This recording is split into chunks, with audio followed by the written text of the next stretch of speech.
Let's move on to Afghanistan and the Koran burning. I mean, we had the case of this, crazy, I guess, megalomaniac pastor in Florida, whose flock is, I don't know, numbers in the tens. Yeah. Burning a Koran, despite the fact that he had received 3 or 4 months earlier calls from the Secretary of Defense and, people from the White House and all asking him not to do it. But then he staged this ceremony and boom, it just lit a fire over there. Yeah, and I don't think we've seen the end of it, Ward. I think folks are trying to keep this event quiet. I frankly found out late that the Quran burning had actually happened. I know CBS reported it very well and in a timely basis. But what it did was it unleashed this furor in Afghanistan in particular, where you've seen a lot of the riots emerge when there have been perceived insults to Islam or to Muhammad over the past few years. And so you have now the death of 9 people, the injury of over 90 people. 7 UN workers in Mazar-e-Sharif were killed as a result of this. So really a despicable set of circumstances, unfortunately. What I think is really interesting about this is twofold. One is the ability of one individual to have mass geopolitical impact. What you have it's the nature of the world we live in. It's the nature of the 21st century and the technologies we're in and the interconnectedness of our world. And I've often said we live in a world where a small group of individuals can have mass geopolitical impact, like Al-Qaeda on 9/11. You can have one individual like this pastor do some horrific things that will ripple for many months to come. Second point is, like the Danish cartoons, this will not be over. This is the kind of event that will linger, I think, over time, and you're going to see waves of protests emerge and violence likely emerge as a result of this. Remember that the Danish cartoon was published probably about 3 or 4 months before the first set of riots and protests started, and it took a while for that issue to sort of grab the consciousness in Muslim communities around the world.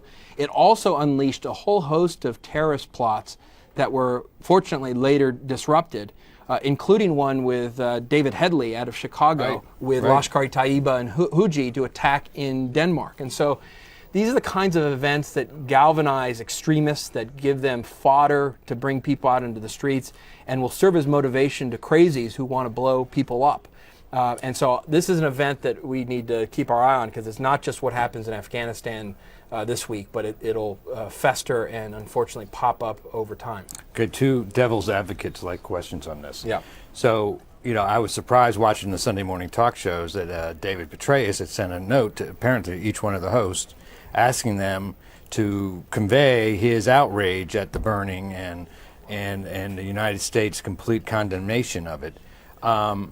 Where was the condemnation of the violence perpetrated by the Pakistanis and the Afghanistanis in this attack? I mean, okay, they did burn a Koran, and we get that, but does that in itself justify the killing of innocent people? Of course not. Of course not. And I think that has to be the first sort of statement out of the box. This kind of violence is not justifiable for any reason, despite people's outrage. And so I think that has to be a clear message overall. And I've been one who've... But I haven't heard that from anybody on our side. I haven't heard anybody say, where's your accountability on this? Yeah, no, I think that has to come. I think part of the problem is you have General Petraeus trying to react to the furor, and amidst that furor, it's very difficult to present that message in a way that will be listened to and heard properly. I think that kind of message comes out over time. It has to come from not just American officials, but from President Karzai, his administration, other leaders around the world, who will no doubt condemn the Quran burning, but they also have to condemn the violence. And so I completely agree with you. I think we shouldn't allow extremists and people who are prone to violence to have a heckler's veto over what we say and do. Right. I mean, because this was not the President of the United States burning the Koran. This was not the chairman of GE burning the Koran. This was a crazy person in Florida. Yeah. But that doesn't matter. Is that what you're telling me? To these people, that doesn't matter. It's just boom. To the people on the street in places like Mazar-e-Sharif and Kabul and maybe Peshawar, what happens in the United States is a reflection of America. And so it doesn't matter if it's the president or Donald Trump or some crazy in his backyard. If it gets flashed around the world, the very image of that coming from America, from an American, the disrespect that represents inflames passions, regardless, and will be attributed to the United States. And that's why I say we're living in such an interesting era when one individual like that can, in essence, set a policy for the United States, or at least take a step that is viewed internationally as a tactical move by the United States, when in fact it's just one individual, his First Amendment rights, saying, doing whatever he wants. Quite contemptible, I think, to burn any book in our society. The old saying goes, you allow the burning of books, it starts with books, and then you move on to people. And so I think it's a real problem generally. But we have to convey a message that's even-handed as well, saying, look, in America, people have the freedom of speech and rights to express themselves. Does not express the views of the American government, doesn't express the views of the whole of the American people. And so you need to temper your reaction. We can understand your furor, but you shouldn't be violent about it.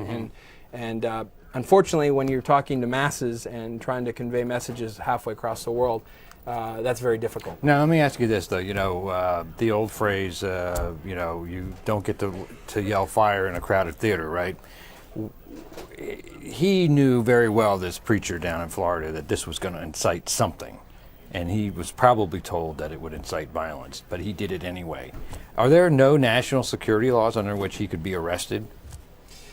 I mean, I don't think currently under existing law that there would be anything that could be applied to him. I mean, you could think of using treason law to maybe go after him, but that would be a stretch. What I found interesting on the Sunday talk shows was Lindsey Graham talking about having maybe some hearings about this to look at whether or not there should be some restrictions on speech in a time of war, as we saw during World War II, for example, when words would give aid and comfort to the enemy. And so, that's a slippery slope, though. We want to be very careful, and especially when we're in a different kind of war here, a war that is global in nature against an amorphous enemy that's changing over time, that doesn't have a definite end state. I mean, we're not just talking about Afghanistan and Iraq, we're talking about other global battle spaces. And so we've got to be very careful here about trying to restrict speech. And so I would be one to caution against rushing into the application of laws to restrict people's right to speak. I know you want to get to the trial of Khalid Sheikh Mohammed, but I want to ask you one other question. Yeah. So earlier this week, the State Department issues a report on Pakistan that is not very positive. Yeah.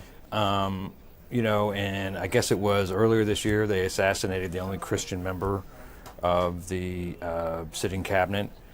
Where's the outrage in the United States? I mean, what is the deal here? Why do we find ourselves allied with this country that we apparently have no control over?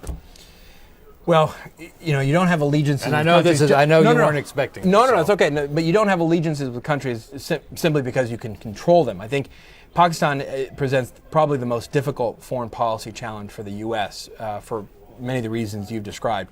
I think one of the things that's happening, and one of the things the U.S. is trying to affect and trying to help the civilian government and the military establishment with, is this battle for the soul of Pakistan. You really have a battle between extremists of all sorts and a moderate, sort of more progressive middle in Pakistan. And this is precisely why you've seen not just the cabinet minister, but others assassinated who are either cooperating with the government or who are speaking out on behalf of moderation. And it's in part why you have militants in the western part of Pakistan, primarily the tribal regions, who have been able to not only hold territory, but been able to terrorize Pakistan, not just there, but in the cities, in the heartland of Pakistan. And so this is a country with enormous challenges, and that report also talked about the economic challenges that Pakistan has, especially after the massive flood and disaster that we often forget about. But that hugely impactful event. And so this is a country that needs our help. In addition, they're a nuclear power, and they are in constant tension with India. And thankfully, there's greater discussions and ties between Pakistan and India today than there was a few months ago, which is positive. But we've got to watch very carefully what happens in Pakistan, and we've got to be helpful. Final point on this, Ward, is we focus so much attention on Afghanistan and talk about Al-Qaeda, dismantling Al-Qaeda in the context of Afghanistan. The real fight for this battle with Al-Qaeda is on the other side of the border with Pakistan. Right, absolutely. And so, I think a challenge for the administration is how they not only devise the right strategies to deal with this, but also explain it to the American public, because it doesn't matter if we pull out in 2011, 2014, 2020, if there are still safe havens on the other side of the border for Al-Qaeda and still militants hold not only territory but sway in Pakistan, our problems are not going to end. And so that's a real challenge for not only the prior administration but for this administration, and it's a challenge moving forward with how they talk about the Afghan strategy. Right. One last point I'll make. When I was a kid growing up, I took an allowance from my father, okay? So I realized I was going to have to do what he told me to do, or at least, listen to him. Yeah. Pakistanis have taken $15 billion from us under the Obama administration. Now, with that, seems to me, should come some strings. I don't see the strings. Well, it's a great point. You recall when we were talking more openly about strings, what a controversy that caused in Islamabad. Senator Kerry had to go out and defend some of those comments openly. I think we get whipsawed a little bit because we do have that hammer or the ability to affect with our money and our influence. Same thing in Egypt, by the way. But we're often very reticent to use it as a hammer, in part because the aid in some ways helps us. It's, for example, aid to the military, aid for economic and development assistance, things that promote stability and ties to the United States. And so one argument is, will we cut off our nose to spite our face if we pull back on aid to Pakistan, pull back on aid to Egypt, and leave a vacuum and leave others either to fill that vacuum or those countries to sort of wallow without U.S. assistance. But it's a very good point and a critical one, and I think it's one the national security establishment hasn't fully grappled with. How do you really use the leverage of the American dollar to influence policies on the ground? And we're pretty weak at doing that. We can do that directly, but we're not good at pulling back. Right. And I guess, a topic for another flashpoint is the fact that how much of this money is really going to the purposes that it's... That's right, and how it gets distributed. It's major. Or if it gets distributed. If it gets distributed and used for the purpose we want. And I think that's a huge question. But that's another flashpoint. Yeah.